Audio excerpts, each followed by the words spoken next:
प्रत्येक भारतीय नागरिकासाठी ही अभिमानाची गोष्ट आहे की भारताला G20 समिटचं प्रेसिडेन्सी मिळालेलं आहे. भारत होस्ट आहे आणि भारताचं हे G20 समिट होस्ट करणं भारतासाठी अत्यंत महत्त्वाचं आहे. कोणते चॅलेंज असणार आहेत, कोणत्या प्रायोरिटीज असणार आहेत हे सांगण्यासाठी माझ्यासोबत G20 समिटचे शेर्पा आणि नीती आयोगचे माजी CEO अमिताभ कांत साहब आहेत. त्यांचं आपण स्वागत करूया. सर, आपका स्वागत है एबीपी ग्रुप में.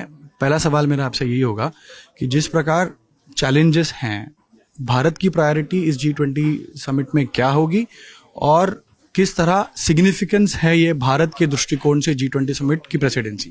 तो देखिए, चुनौतियां तो बहुत हैं, पर ये बहुत बड़ा अवसर भी है. और भारत की जो प्रायोरिटीज़ हैं उसमें हम चाहते हैं कि जो ट्रांसफॉर्मेशन डिजिटली भारत ने किया है वो बाकी देश भी अपनाएं. और हम लोगों ने डिजिटल आइडेंटिटी दी, हम लोगों ने बैंक अकाउंट दिए अपने सिटीजन्स को, हम लोगों ने फास्ट पेमेंट्स किया. करीब 400 करोड़ लोगों के पास दुनिया में ना आइडेंटिटी है, 200 करोड़ लोगों के पास बैंक अकाउंट नहीं है, 133 देशों में फास्ट पेमेंट नहीं है. तो ये कैसे इससे टेक्नोलॉजिकल प्रोग्रेस हो पाए, क्योंकि भारत ने 7 साल में वो किया जिसको बैंक ऑफ इंटरनेशनल सेटलमेंट कहता है 50 साल लगते हैं. तो ये एक टेक्नोलॉजिकल लेवल जंपिंग हो सकती है दुनिया में, और उसको कैसे किया जाए वो हम मॉडल आगे रखेंगे सबके आगे. ये हमारा लक्ष्य है. इसी तरह हेल्थ में हमने बहुत काम किया. कोविन में, आयुष्मान भारत में, फार्मेसी ऑफ द वर्ल्ड है, vaccine capital of the world है. तो दुनिया की कैसे मदद कर सकते हैं हम लोग बताएंगे. क्लाइमेट चेंज, क्लाइमेट फाइनेंसिंग पर भी बहुत जोर आप हर बार देते आ रहे हैं. उस विषय पर G20 से हम क्या वापस ले जाएंगे? क्लाइमेट फाइनेंसिंग 2009 में डेवलप्ड वर्ल्ड ने कहा था $100 बिलियन पर साल देंगे, पर वो दिया नहीं है. तो अगर दुनिया को आगे जाना है और डेवलपिंग वर्ल्ड को अगर इंडस्ट्रियलाइज करना है विदाउट कार्बनाइजिंग, तो उसके लिए टेक्नोलॉजी और फाइनेंसिंग आवश्यक है. और वो ना केवल कंट्रीज़ के थ्रू बल्कि मल्टीलैटरल फाइनेंशियल इंस्टीट्यूशंस के थ्रू आवश्यक है. वो मेरे विचार से जस्ट ट्रांजिशन के लिए ज़रूरी है और उस पर चर्चा होगी. ग्लोबल डेट्स की हम बात करते हैं, कई सारे क्राइसिस यहाँ पर हैं, ग्लोबल रिस्ट्रक्चरिंग की बात होती है, ट्रेड्स की बात होती है. ऐसी स्थिति में G20 समिट भारत में हो रहा है.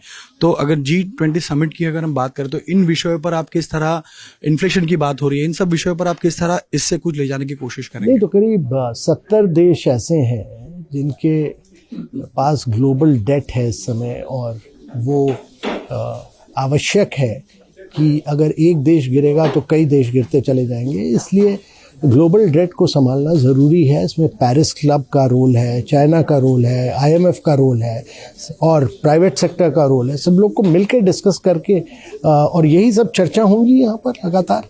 एक तरफ हम 2023 में ग्लोबल रिसेशन की बात करते हैं, डेट्स की बात करते हैं, लेकिन भारत एकमात्र देश ऐसा उभर के आ रहा है जहाँ पे इतनी सारी दिक्कतों के बावजूद हम कहीं ना कहीं सस्टेन कर रहे हैं. कल आपकी स्पीच में भी आपने इसका जिक्र किया कि ऑटोमोबाइल इंडस्ट्रीज की आप बात करें तो एक बूम दिखाई दे रहा है, जहां एक तरफ दूसरे देशों में कहीं ना कहीं दिक्कतें हैं. तो क्या ऐसी चीज़ें भारत के पक्ष में आई, या भारत सरकार ने ऐसी कौन सी पॉलिसीज लाई जिसकी वजह से हम सस्टेन कर पा रहे हैं और 2023 में हम उभरती हुई इकोनॉमी रहेंगे?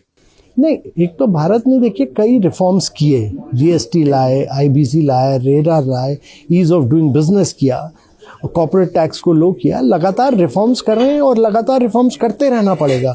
दूसरा, हमने डेवलपमेंट किया across roads, across housing, across electricity connections, across LED bulbs. तो ये लगातार, और फिर PLI लाए मैन्युफैक्चरिंग के लिए.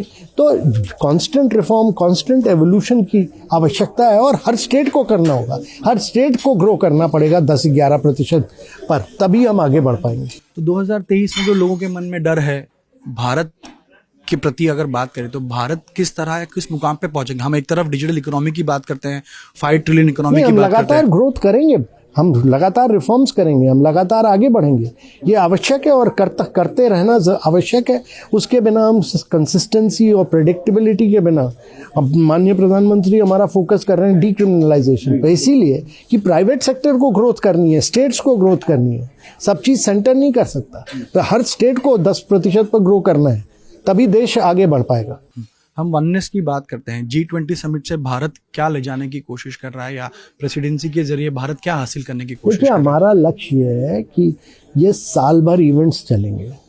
तो जब साल भर इवेंट्स चलते हैं तो आपको हर स्टेट में सिटी इंफ्रास्ट्रक्चर, अपना कल्चर दिखाना, अपना क्विजीन दिखाना, अपना हैंडीक्राफ्ट दिखाने का एक अवसर है। हर स्टेट को बदलाव लाने का।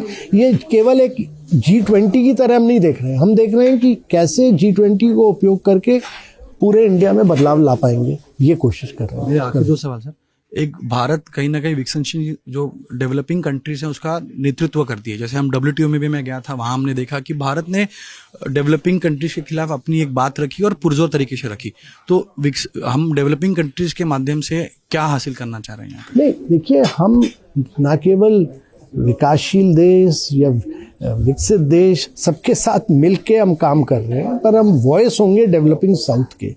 और हमारा लक्ष्य ये है कि हम सबकी आवाज़ बन के, डेवलपिंग साउथ के कई चैलेंजेस हैं, डेवलपमेंटल चैलेंजेस हैं, वुमेन लेड के चैलेंजेस हैं, डिजिटल ट्रांसफॉर्मेशन के चैलेंजेस हैं। 400 करोड़ लोगों के पास डिजिटल आइडेंटिटी नहीं है, 200 करोड़ लोगों के पास बैंक अकाउंट नहीं है। सबके साथ मिलके हम आगे बढ़ें।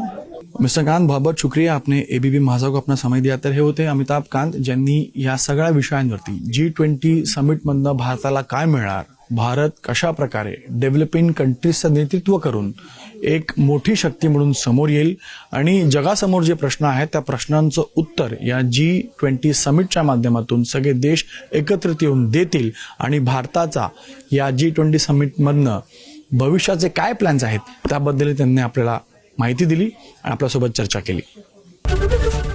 एबीपी माझा, उघडा डोळे बघा नीट.